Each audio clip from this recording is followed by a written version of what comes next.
Hello दोस्तों, फिर से आपके अपने यूट्यूब चैनल पे आपका स्वागत है। ठीक है, आज हम बात करने वाले हैं workshop calculation is science second year के छात्रों के लिए यह क्वेश्चन। ठीक है, पहला क्वेश्चन कह रहा है यदि यदि वाहन सड़कों पर चलने में अक्षम है तो निम्नलिखित में से कौन पहियों और सड़कों के बीच में कार्य करता है। ठीक है, तो करता है और आपका राइट आंसर हो जाएगा बी। ठीक है, चलो आगे क्वेश्चन की ओर बढ़ते हैं।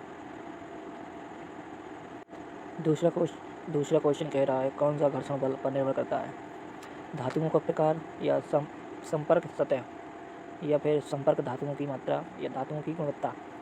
तो आपका राइट आंसर हो जाएगा बी। ठीक है, आपका राइट आंसर हो जाएगा बी हो जाएगा। ठीक है, चलो आगे बढ़ते हैं।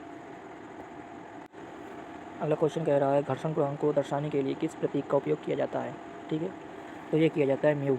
आपका राइट आंसर हो जाएगा म्यू। ठीक है, चलो आगे क्वेश्चन है। अगला क्वेश्चन कह रहा है यदि घर्षण कोण क्यू है तो घर्षण का गुणांक क्या होगा, साइन कॉस टैन कॉट। तो आपका राइट आंसर हो जाएगा टैन। ठीक है, यानी कि राइट आंसर सी हो जाएगा। ठीक है, चलो अगला क्वेश्चन कह रहा है फीडबैक सोहन प्रणाली में किस प्रकार के स्रोत का उपयोग किया जाता है। तो पहला नंबर कह रहा है लूप ऑयल, ये नंबर बी कह रहा है ग्रीस, नंबर सी कह रहा है सील तक, नंबर डी कह रहा है कटिंग आयरन। तो आपका राइट आंसर हो जाएगा ए। ठीक है, चलो आगे बढ़ते हैं क्वेश्चन की ओर। अगला क्वेश्चन कह रहा है इंजन के चलने वाले भागों में सुरहत तेल का उपयोग करने का मुख्य उद्देश्य कौन सा है। ठीक है, कह रहा है नंबर ए दक्षता बढ़ाने के लिए, नंबर बी घर्षण को कम करने के लिए, नंबर सी वाहन क्षमता में सुधार करने के लिए, नंबर डी स्थायित्व में सुधार करने के लिए। तो आपका राइट आंसर हो जाएगा घर्षण को कम करने के लिए। ठीक है, आपका राइट आंसर बी हो जाएगा। ठीक है, चलो आगे बढ़ते हैं क्वेश्चन की ओर। अगला क्वेश्चन कह रहा है किसी वस्तु के झुकाव का अनुमानित कोण क्या होगा यदि घर्षण का गुणांक m बराबर 0.84 है। ठीक है, 60 डिग्री सेल्सियस या 45 डिग्री सेल्सियस या 40 डिग्री सेल्सियस या फिर 30 डिग्री सेल्सियस। तो आपका राइट आंसर हो जाएगा सी, 40 डिग्री सेल्सियस। ठीक है, चलो आगे बढ़ते हैं क्वेश्चन की ओर। अगला क्वेश्चन कह रहा है वृत्त का गुरुत्व केंद्र कहाँ होता है। ठीक है, इसके केंद्र में, बी नंबर कह रहा है इसकी त्रिज्या पर कहीं भी। ठीक है, सी सी ऑप्शन इसकी परिधि पर कभी भी, डी कह रहा है इसके व्यास पर कभी भी। तो आपका राइट आंसर हो जाएगा जो ये वृत्त खींचेंगे तो इसका केंद्र इसके बीच में होगा। ठीक है, तो आपका राइट आंसर हो जाएगा ए। ठीक है, चलो आगे बढ़ते हैं क्वेश्चन की ओर। अगला क्वेश्चन कह रहा है वृत्त की सबसे बड़ी जीवा किसे कहते हैं, ARC या डायमीटर या रेडियस या डायोग्रामर। ठीक है, तो आपका राइट आंसर हो जाएगा बी, डायनोमीटर। ठीक है, अगला क्वेश्चन कह रहा है वृत्त की परिधि का सूत्र क्या होता है, पाई आर स्क्वायर या पाई डी स्क्वायर बाई 4। ठीक है, या 2 पाई आर या पाई आर। तो आपका राइट आंसर हो जाएगा सी। ठीक है, 2 पाई आर। ठीक है, अगला क्वेश्चन कह रहा है वृत्त के क्षेत्रफल का सूत्र क्या होता है, pi D square by 2, B pi R square, C 2 pi R, D pi D by 2। तो आपका राइट आंसर हो जाएगा बी। ठीक है, पाई आर स्क्वायर। ठीक है, अगला क्वेश्चन कह रहा है वृत्त का व्यास क्या है यदि वृत्त का क्षेत्रफल 706.5 सेंटीमीटर स्क्वायर है। ठीक है,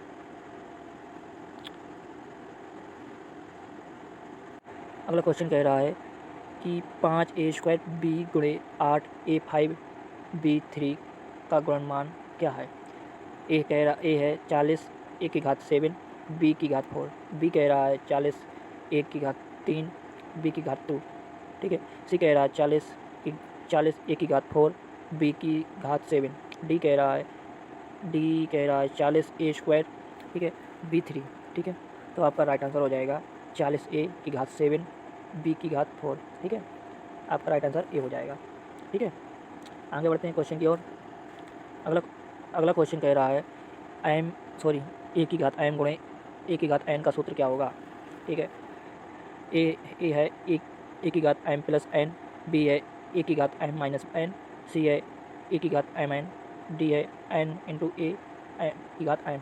ठीक है, तो आपका राइट आंसर हो जाएगा ए। ठीक है, आपका राइट आंसर हो जाएगा ए।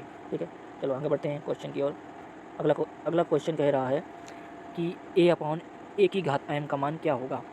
ए कह रहा है ए की घात एम, बी है ए की घात माइनस एम और सी है एम रूट ए, डी है ए रूट एम। तो आपका राइट आंसर हो जाएगा ए की घात माइनस एम। यानी कि राइट आंसर आपका हो जाएगा बी।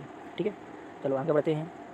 अगला क्वेश्चन कह रहा है कि कोष्टक ए की घात m कोष्टक बंद की घात n के बराबर कौन सा होगा। ठीक है, तो कह रहा है ए है, कह रहा है ए की घात m माइनस एन, बी है ए की घात m प्लस एन, सी है ए की घात m बाई एन और डी है ए की घात m n।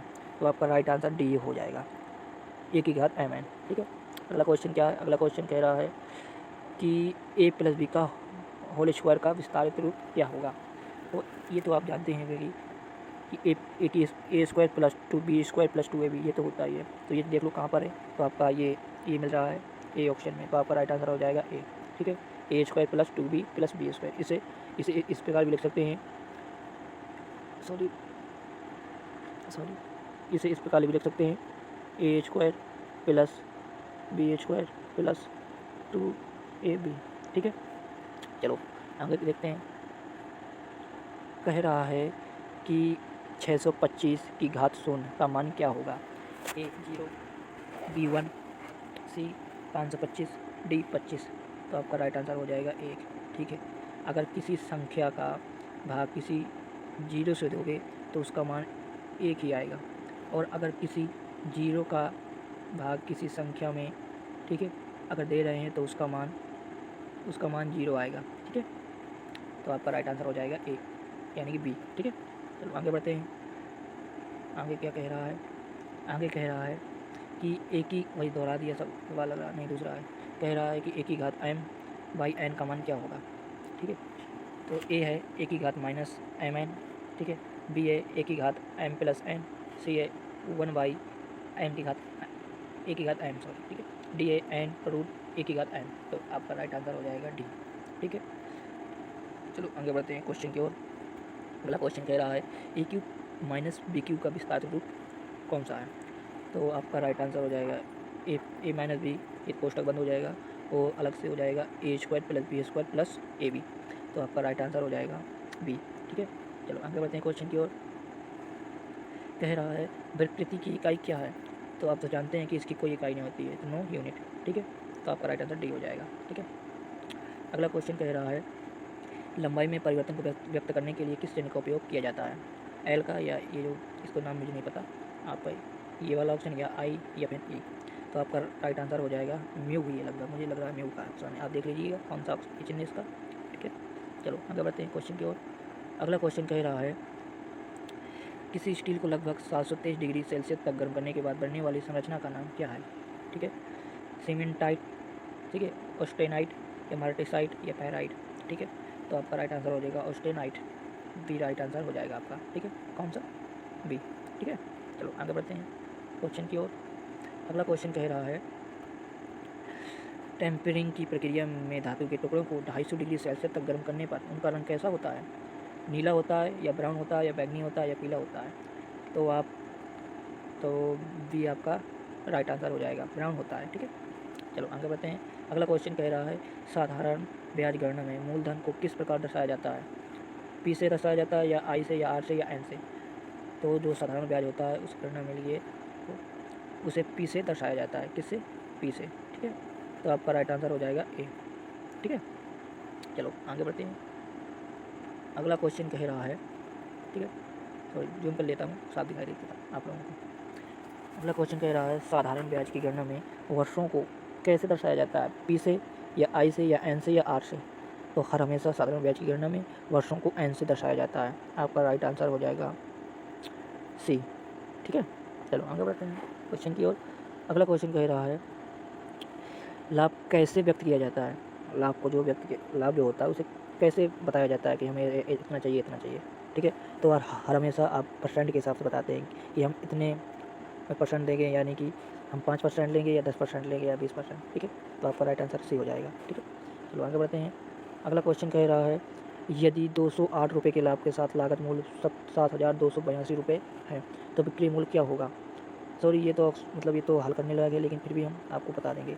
ठीक है, 7,074 रुपये, या 7,698 रुपये, या 7,290 रुपये, या 7,490 रुपये। तो आपका राइट आंसर हो जाएगा, इसे हम दोनों को, इसको और ना इसको ऐड कर लेंगे तो 700, सॉरी 7,282 और 208 को ऐड करेंगे अगर, तो 2 8 10 हासिल 1, 8 1 9 हासिल 1 भी नहीं है, और 2 2 4 और यहाँ पे हासिल नहीं है, और यहाँ हो गया 7। तो आपका राइट आंसर हो जाएगा डी। ठीक है। अगला क्वेश्चन कह रहा है एक अच्छे भवन पत्थर द्वारा कितना प्रतिशत जल अवशोषित किया जाता है? ए 10 से कम %, बी है 20 से कम %, सी है 8 से कम % और डी है 5 से कम %। कह रहा है जो अच्छे भवन होते हैं उसमें जल अवशोषित करने की क्षमता कितनी होती है? तो उसमें होती है 5% से कम। आपका राइट आंसर डी हो जाएगा। ठीक है। आज की क्लास यहीं पे समाप्त करते हैं। चलो, जय हिंद।